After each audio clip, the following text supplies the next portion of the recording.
I didn't have a lot of club stuff growing up, not around Gaston County or anything like that I knew about until I was, like 13 years old, and I started doing some club wrestling with the Sparrows and the Rogers and the McKinneys and the Griggs.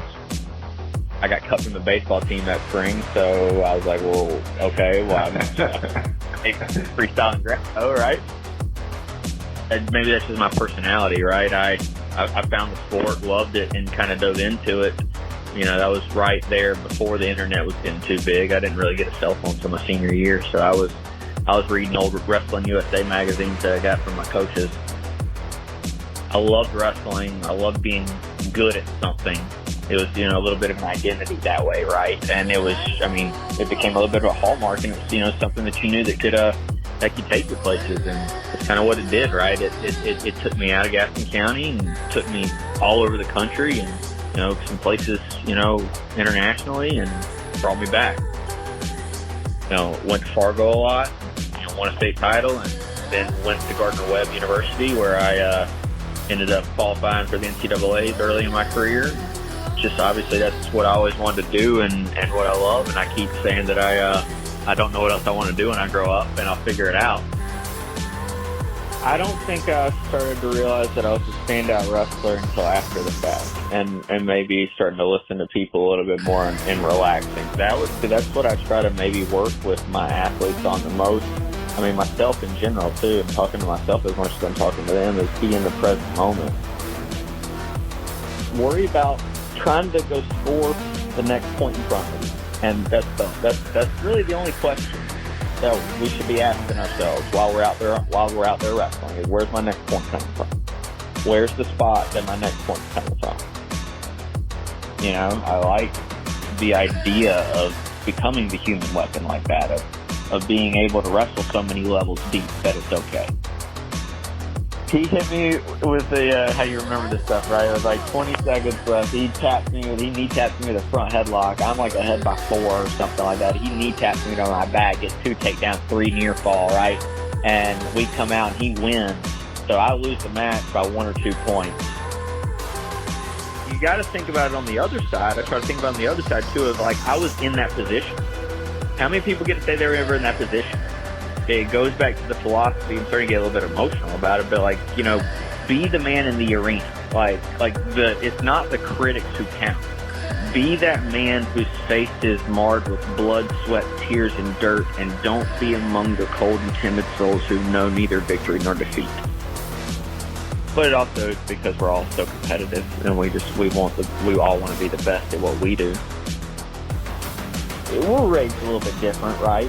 And I remember that was the first time I ever could really let out any emotion after a big victory that I felt like I could, that I deserved to, right? It was the state final.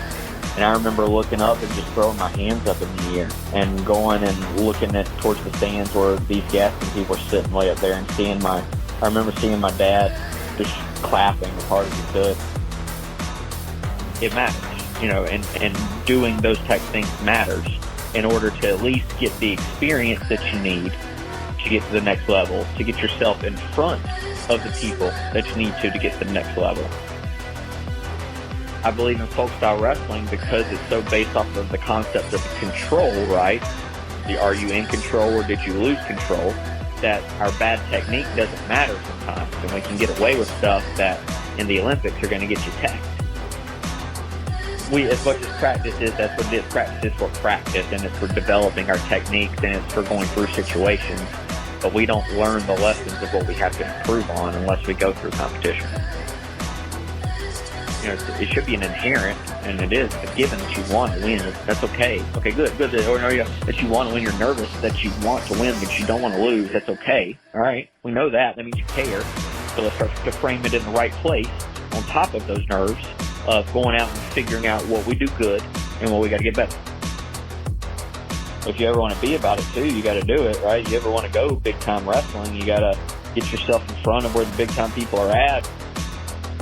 That if it's ever going to be about me, it has to be completely about them, because that's the only way it's ever going to be about me, is if it's about them.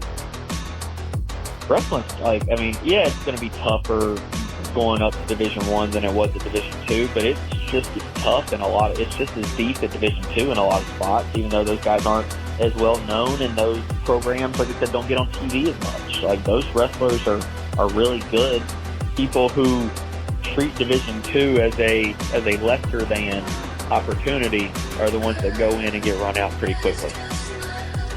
You might get by on some talent alone, but you ain't gonna get very far being a crappy human.